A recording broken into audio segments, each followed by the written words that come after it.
Today we will start chapter number 5 next half. हम अभी तक पढ़ चुके थे कि बर्था और ग्रेस दोनों रूममेट्स हैं, वो दोनों एक ही रूम में हैं. बर्था को एक गुड न्यूज़ मिलती है, जिसके बाद वो अपनी आंटी का लेटर उसे पढ़ के सुना रही थी ग्रेस को, जिसमें लिखा था कि बर्था तुम यहाँ आ जाओ, हम बहुत सारी पार्टीज़ करेंगे. Okay, next lines. There said Bertha, यहाँ बर्था ने कहा. Looking up with a laugh, isn't that lovely.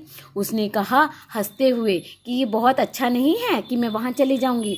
How delightful it must be to have friends like that, to love you and plan for you. कितना ज़्यादा खुश होते हैं उस समय हम, जब हमारे पास ऐसे दोस्त हों जिनसे हमें प्यार मिलता हो, जो तुम्हारे लिए कुछ योजनाएं बनाते हों. Said grace wistfully. ग्रेस ने ये सारी बातें सैडली कही क्योंकि उसका कोई फ्रेंड नहीं था. I am sure you will have a pleasant vacation. मुझे विश्वास है कि तुम्हारी छुट्टियां बहुत ही अच्छी होंगी. Bertie, as for me I am going into Clarkman's book store until school reopens. मुझे लगता है कि मैं क्लार्कमैन के बुक स्टोर तक वहीं पर रहूँगी जब तक हमारा स्कूल रीओपन होगा. I saw Mister Clarkman today and he agreed to take me. मैंने आज ही क्लार्कमैन को देखा था और उनसे बात की तो वे मान गए कि वो मुझे ले जाएंगे. Bertha looked surprise. बर्था बहुत ज़्यादा हैरान हो गई. She said not known what Grace vacation plans were. उसे नहीं पता था कि ग्रेस की वेकेशन की प्लान्स क्या हैं. I don't think you ought to do that Grace. Bertha ने कहा तुम्हें ऐसा नहीं करना चाहिए. मुझे ऐसा नहीं लगता कि तुम इस तरह क्लार्कमैन की दुकान पर सारी छुट्टियां बिता दो. She said thoughtfully, you are not strong and you need a good rest. तुम बहुत मजबूत नहीं हो, यानी कि तुम वीक हो चुकी हो, इसलिए तुम्हें अच्छा आराम चाहिए. It will be awfully tiring to work at Clarkman's all summer. ये बहुत ही अजीब होगा अगर तुम दिन रात वहाँ पर रहोगी पूरी गर्मी की छुट्टियाँ और तुम थक जाओगी. There is nothing else for me to do, said Grace. Grace ने कहा मेरे पास इसके सिवाय और कोई काम नहीं है. Trying to speak cheerfully, उसने हंसने की कोशिश करते हुए कहा. You know, I'm as poor as the proverbial church mouse. तुम जानती हो कि मैं बहुत ही ज़्यादा गरीब हूँ.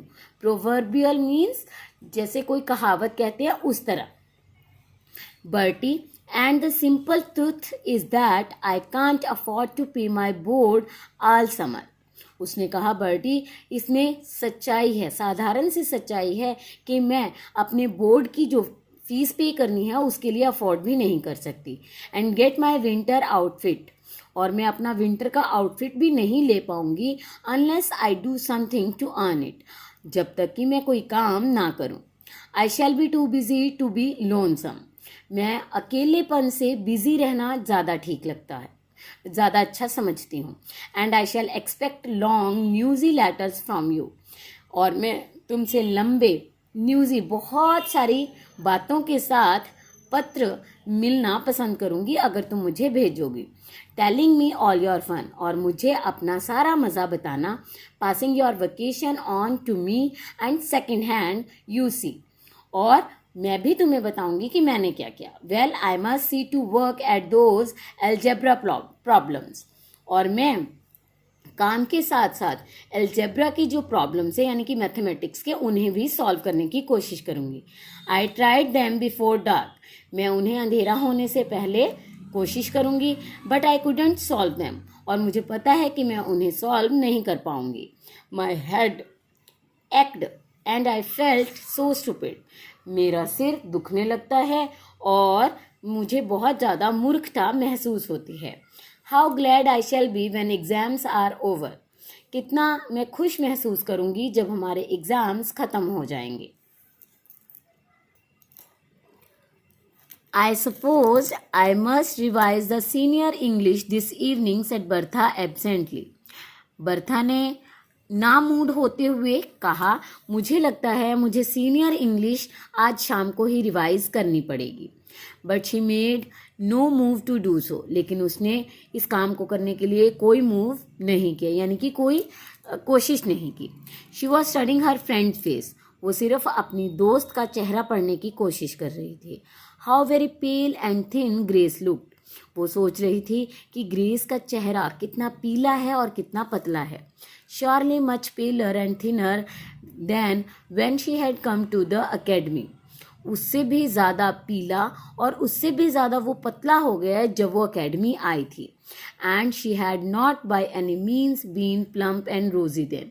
और उसके पास ऐसा कोई कारण नहीं था कि वो दोबारा से मोटी हो जाए या उसके गालों पर रोजी ग्लो आ जाए। Understand students? Please tell me whether you understand the chapter or not. I believe she could not stand 2 months at Clarkman's, thought Bertha. Bertha ने सोचा कि 2 महीने से ज़्यादा क्लार्कमैन की दुकान पे वो नहीं काम कर पाएगी। If I were not going to aunt Meg's I would ask her to go home with me. अगर मैं आंट मेग के पास ना जाती तो मैं उससे कहती कि मेरे साथ ही घर चलो। और even if aunt Meg had room for another guest I had just write her all about Grace. और अगर आंट मेग के पास एक और गेस्ट के लिए रूम होता तो मैं उन्हें लिखती ग्रेस के बारे में ताकि वो भी हमारे साथ जा सके। And ask if I could bring her with me. और मैं उनसे पूछती क्या वो ग्रेस को मेरे साथ आने देंगी। Aunt Meg would understand. Aunt Meg इस बात को ज़रूर समझेंगी। She always understands. वो हमेशा समझती हैं। But she hasn't so it can't be. लेकिन अभी उनके पास रूम नहीं है इसलिए ऐसा नहीं हो सकता। Just then a thought darted into Bertha's brain. उसी समय बर्था के दिमाग में एक थॉट, एक विचार आता है। Next lines wait nonsense. यहाँ से हम नेक्स्ट वीडियो में पढ़ेंगे। बाय।